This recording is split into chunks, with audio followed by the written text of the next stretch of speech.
എല്ലാവർക്കും നമസ്കാരം. ഇന്നത്തെ ക്ലാസ്സിൽ നമ്മൾ കേരള ഭൂമിശാസ്ത്ര ക്ലാസ്സുകളാണ് നോക്കുന്നത്. അപ്പോൾ ആദ്യം തന്നെ നമുക്ക് കേരളത്തിൻ്റെ സ്ഥാനം നോക്കാം. ഇന്ത്യൻ ഉപഭൂഖണ്ഡത്തിൽ കേരളം തെക്ക് പടിഞ്ഞാറ് ഭാഗത്തായിട്ടാണ് സ്ഥിതി ചെയ്യുന്നത്. കേരളത്തിൻ്റെ അക്ഷാംശ സ്ഥാനം 8 ഡിഗ്രി 17 മിനിറ്റ് 30 സെക്കൻഡ് വടക്ക് മുതൽ 12 ഡിഗ്രി 47 മിനിറ്റ് 40 സെക്കൻഡ് വടക്ക് വരെയാണ്. കേരളത്തിലെ രേഖാംശ സ്ഥാനം 74 ഡിഗ്രി 27 മിനിറ്റ് 40 സെക്കൻഡ് കിഴക്ക് മുതൽ 77 ഡിഗ്രി 27 മിനിറ്റ് 12 സെക്കൻഡ് കിഴക്ക് വരെയാണ്. ഇതൊക്കെ ഒന്ന് അറിഞ്ഞിരിക്കണം, കാരണം നമുക്ക് company board LGS level questions ഒക്കെ ചിലപ്പോൾ വളരെ സിമ്പിളായിട്ടുള്ളതായിരിക്കും. അപ്പോൾ നമ്മൾ വലിയ ക്വസ്റ്റ്യൻസ് ഒക്കെ പഠിച്ചു വയ്ക്കുമ്പോൾ സിമ്പിളായിട്ടുള്ള ക്വസ്റ്റ്യൻസ് ചോദിക്കും. അപ്പോൾ അതുകൊണ്ട് ഇതൊക്കെ ഒന്ന് അറിഞ്ഞിരിക്കുക. കേരളത്തിൻ്റെ വിസ്തീർണം 38,863 ചതുരശ്ര കിലോമീറ്റർ ആണ്, അല്ലെങ്കിൽ 15,005 സ്ക്വയർ മൈൽസ് ആണ്.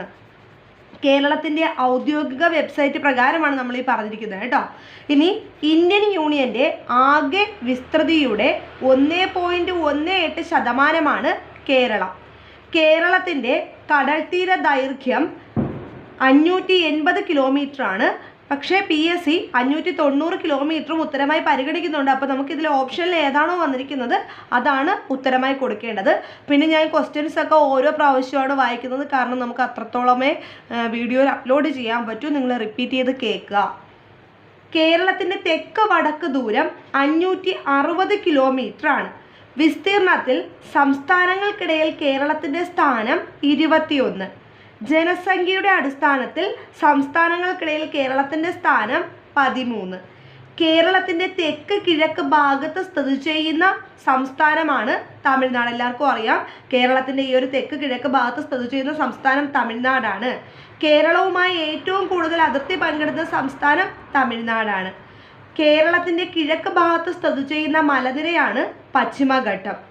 കേരളത്തിൻ്റെ വടക്ക് കിഴക്ക് ഭാഗത്ത് സ്ഥിതി ചെയ്യുന്ന സംസ്ഥാനം കർണാടകയാണ്. അപ്പോൾ നമുക്ക് നോക്കാം, കേരളത്തിൻ്റെ വടക്ക് വരുന്നത് ആരാണ്? കർണാടക. കേരളത്തിൻ്റെ തെക്ക് ഭാഗത്ത് തമിഴ്നാട്. കേരളത്തിൻ്റെ പടിഞ്ഞാറ് ഭാഗത്ത് വരുന്നത് അറബിക്കടൽ, മാഹി എന്നൊരു ജില്ല കൂടിയാണ് കേട്ടോ. കിഴക്ക് ഭാഗത്ത് സഹ്യാദ്രി അല്ലെങ്കിൽ പശ്ചിമഘട്ടമാണ് വരുന്നത്. ഇനി നമുക്ക് കേരള ഭൂപ്രകൃതി നോക്കാം.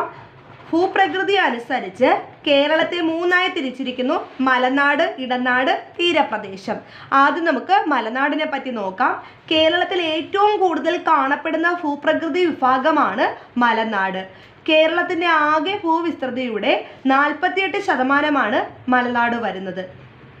കേരളത്തിൻ്റെ കിഴക്ക് ഭാഗത്തായിട്ടാണ് മലനാട് സ്ഥിതി ചെയ്യുന്നത്.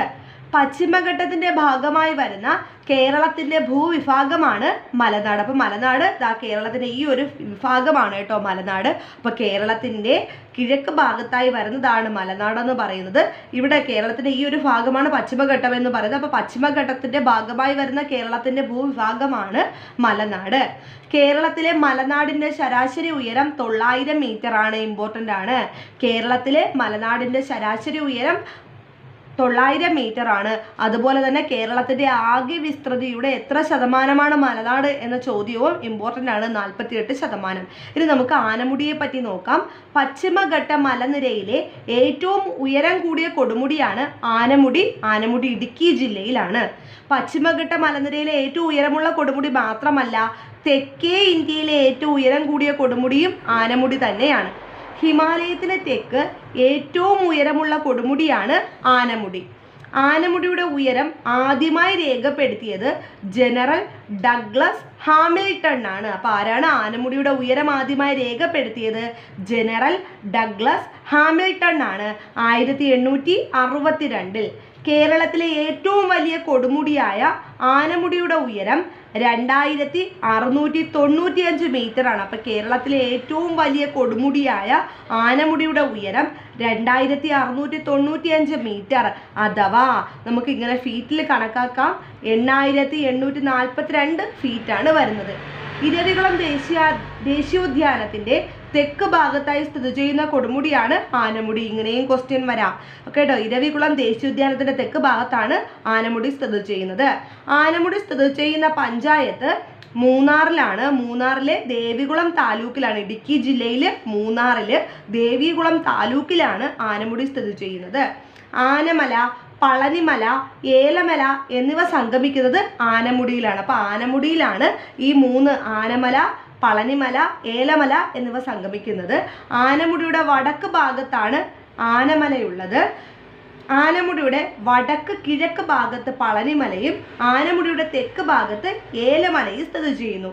ആനമലയുടെ വടക്ക് ഭാഗത്ത് സ്ഥിതി ചെയ്യുന്ന പ്രധാന സുഖവാസ കേന്ദ്രമാണ് നീലഗിരി.